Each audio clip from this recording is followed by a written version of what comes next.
you looking for? It's me, the old me. It's a style.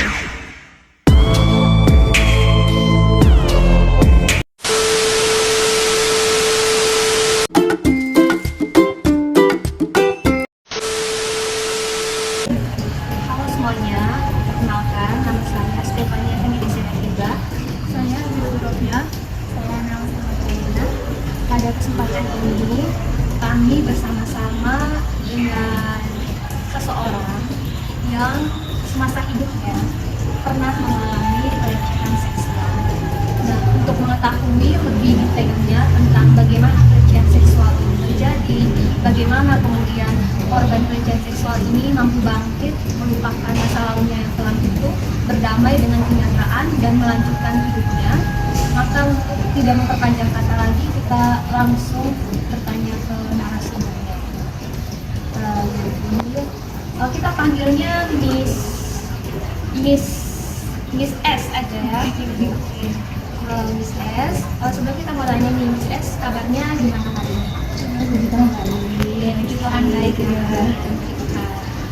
Miss S, mungkin kami mau langsung bertanya nih ke Miss S. Kira-kira waktu itu kronologinya bagaimana pelecehan seksual yang dialami Miss S itu seperti apa? Jadi kejadiannya tuh pertama waktu masih kecil sih, waktu SD kelas 4 kalau nggak salah saya di Filipina. Itu tuh kejadiannya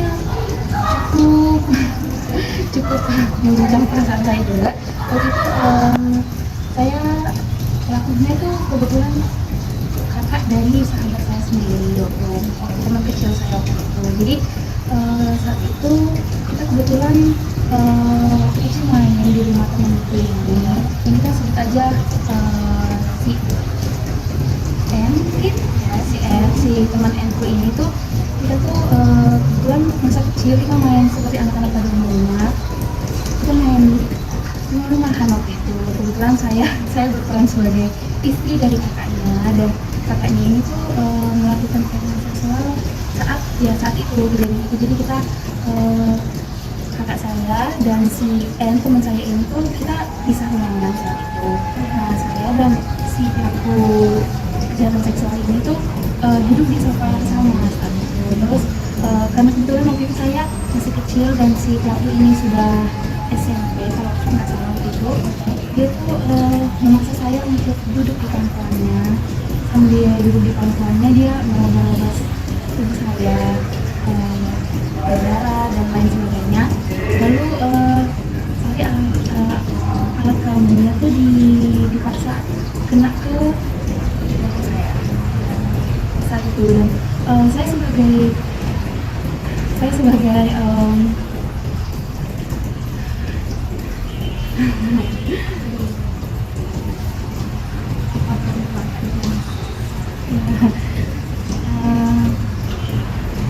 korban waktu itu tuh juga nggak bisa apa-apa ya. Kenapa tiba-tiba badan saya nggak bisa beli perlawanan, nggak bisa teriak, nggak bisa cerita siapa-siapa. Padahal kejadian itu ada kakak kandung saya juga, yang saya kakak kandung saya juga tuh masih kecil ya, jadi masih kelas kecil juga. Jadi tapi saya nggak bisa sama sekali nggak bisa beli perlawanan gitu.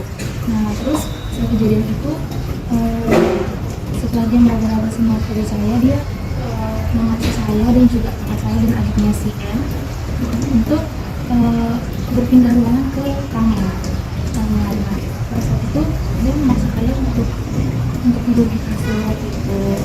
Nah, saya seperti yang sebelumnya saya nggak bisa melawan sama sekali, jadi saya hanya bisa mengikuti semua yang dia suruh tanpa bisa berbicara sama sekali waktu itu. Terus setelah tidur di kasur, dia di situ berlawan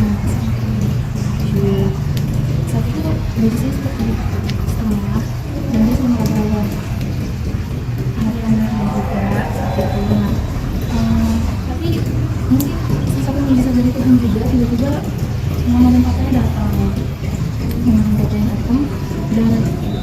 dan ya kejadian itu nggak berlanjut dan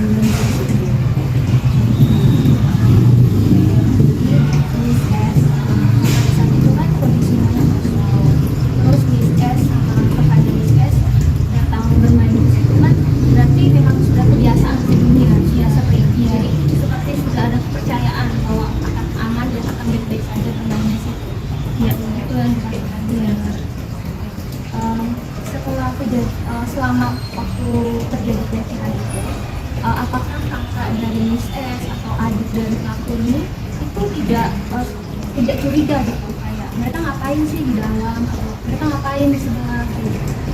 Apa nggak ada kecurigaan sama sekali? Nggak ada kecurigaan sih, soalnya emang kita semuanya ke situ kan, jadi tuh kayak udah saling percaya satu sama lain. Tapi emang waktunya nggak tepat, jadi waktu kita main tuh kebetulan main ada kosong. Emang kalau kita main sini pasti lama main, tapi waktunya waktu itu tuh nggak ada orang waktu itu, jadi ya kejadian itu bisa terjadi karena itu. Makanya mereka nggak ada curiga sama sekali. Terima kasih ya Miss S sudah mau membuka kembali saya. Miss S, ketika kejadian itu selesai kejadian itu, kira-kira gimana sih perasaan Miss S? Apakah Miss S nangis atau Miss S bingung atau Miss S merasa apa waktu itu Miss S? Saat itu kan karena masih kecil juga, jadi tuh sebenarnya tuh masih belum paham apa yang terjadi, tapi dalam hati tuh kayak ini kayaknya salah gitu, kayak salah kayaknya. Terus kan setelah kejadian itu aku memutuskan untuk keluar, terus kita ke asap itu ke rumahnya si pelaku juga. Terus di situ kita lanjut main, tapi aku tuh masih merasa kok ini salah gitu. Terus akhirnya aku minta waktu itu, terus kayak merasa aneh, pusing. Terus akhirnya di situ tiba-tiba tuh kayak mencium wangi yang aneh gitu loh. Dan semenjak hari itu selalu setelah aku ke rumahnya pasti mencium aroma yang sama dengan yang aneh itu. Pada saat Miss S minta itu muntah di rumah pelaku. Iya, di rumah pelaku. Lalu tanggapannya pelaku sama kakaknya Miss S dan teman sahabatnya Miss S itu seperti apa? Apakah mereka kayak bertanya kayak kamu kenapa atau gimana? Ya mereka tanya kenapa gitu, terus aku situ nggak bisa jawab kan, nggak bisa jawab sama sekali. Terus karena emang dari kecil tuh emang aku tuh sakit sinarnya, jadi tuh kakakku bilang oh mungkin dia lagi dibawa kurang sih saat itu, jadi aku diantar pulang sama kakak. Jadi benar-benar nggak ada kecurigaan sama sekali entah dari Miss S atau kakaknya Miss S atau bahkan adiknya Miss S, karena emang faktor kedekatan yang udah sesering itu main bersama kan. Iya. Miss S setelah kejadian itu Miss S pasti trauma kan, tapi Miss S juga nggak bisa kayaknya menunjukkan kalau trauma. Nah itu gimana tuh caranya Miss S kayak menenangkan diri sendiri tuh, ya berpura-pura baik-baik saja tuh gimana caranya? Sebenarnya tuh setelah kejadian itu tuh saya sendiri nggak bisa cerita ke siapa-siapa ya, even ke keluarga, ke kakak. Jadi saya sebenarnya memendam ini tuh cukup lama, dari kelas 1 SD sampai SMA kelas 2 baru saya bisa cerita ke keluarga, lebih tepatnya ke kakak sih.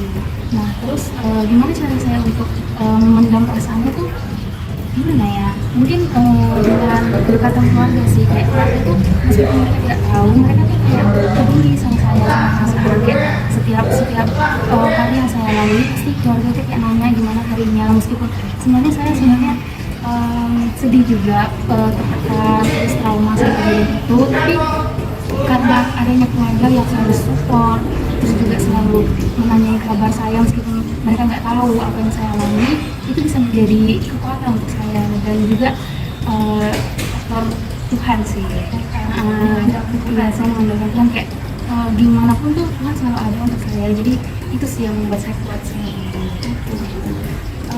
Kejadian itu kan sebenarnya udah lama ya, sudah lama. Terus sekarang itu kan sebenarnya kasus pelecehan seksual sebenarnya banyak ya. Miss S juga baca berita ini seperti apa. Pada saat Miss S melihat beberapa kejadian-kejadian yang Miss S sebelumnya sudah pernah ngerasain itu, sebenarnya di dalam perasaan Miss S sendiri itu teringat kembali atau luka yang sebenarnya dalam itu kayak jadi kembali atau mengalami trauma sampai muntah kayak seperti itu. Yang mau dibilang traumanya teringat kembali pasti ya, karena menurut saya tuh pelecehan seksual tuh benar-benar nggak bisa dilupain sebenarnya. Jadi tuh kalau misalkan saya mendengar kejadian pelecehan seksual yang dialami terutama wanita dan anak-anak, itu saya jadi sedih sekali, karena juga sampai nangis. Dan ini sih kadang jadi mengingat trauma yang benar-benar harus dilupain itu.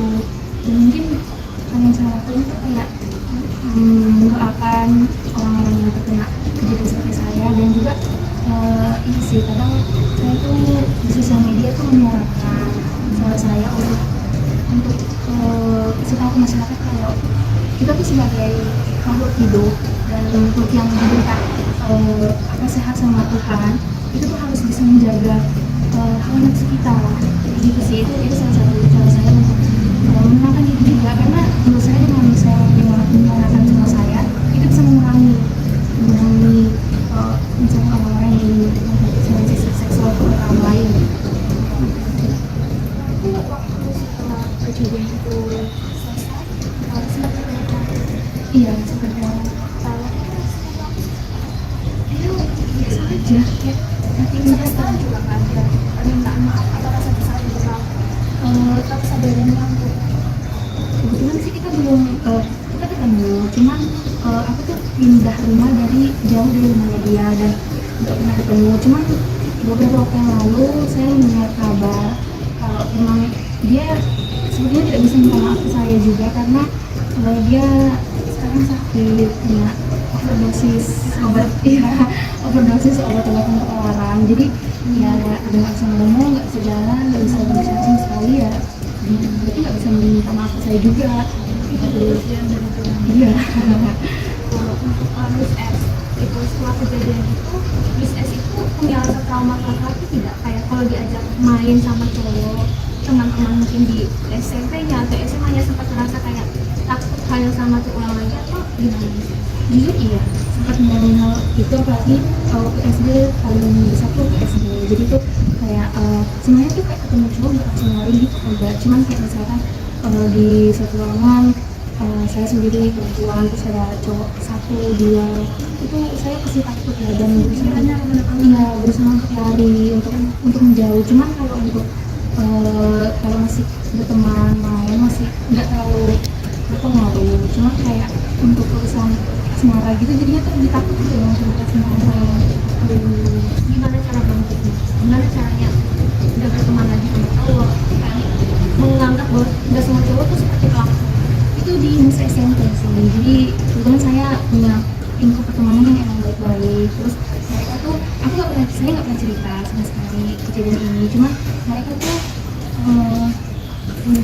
kayak treat cewek tuh sebagai apa ya, kayak memperlakukan perempuan tuh dengan baik. Jadi saya di situ saya bisa bakti perannya, ya di situ saya bisa terpikirkan kalau ternyata nggak semua cowok sama.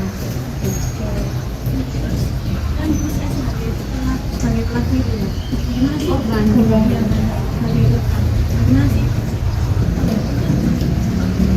Karena memang dasarnya itu menjauhi pesan-pesan pada anak kita sekarang atau tidak. Jadinya banyak Ya itu sih seperti yang di awal saya bilang, kayak kita tuh sebagai makhluk yang diberikan akal sehat sama Tuhan, mungkin kita lebih bisa menahan hawa nafsu ketika melihat entah laki-laki ataupun perempuan yang menarik. Itu kita bisa menahan hawa nafsu dan juga lebih mendekatkan diri ke Tuhan sih, agar kita tuh terlepas dari hal-hal negatif kayak gini gitu sih. Tentang diri kita gitu. terima kasih banyak untuk Miss R sudah mau bergabung bersama kami, sudah mau menceritakan kisah yang sebenarnya tidak enak, tapi itu bisa membawa dampak yang besar sekali, bisa membawa inspirasi gimana caranya bangkit dari kekerasan seksual. Karena semua hal di dunia ini kan pasti ada dua sudut pandang yang berbeda.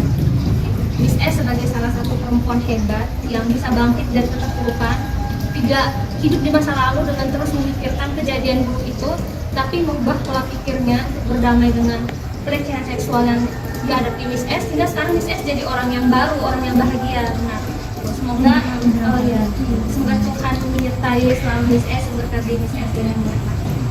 Oke, terima kasih teman-teman semuanya sudah mau mendengarkan wawancara eksklusif kami bersama Miss S sebagai korban pelecehan seksual.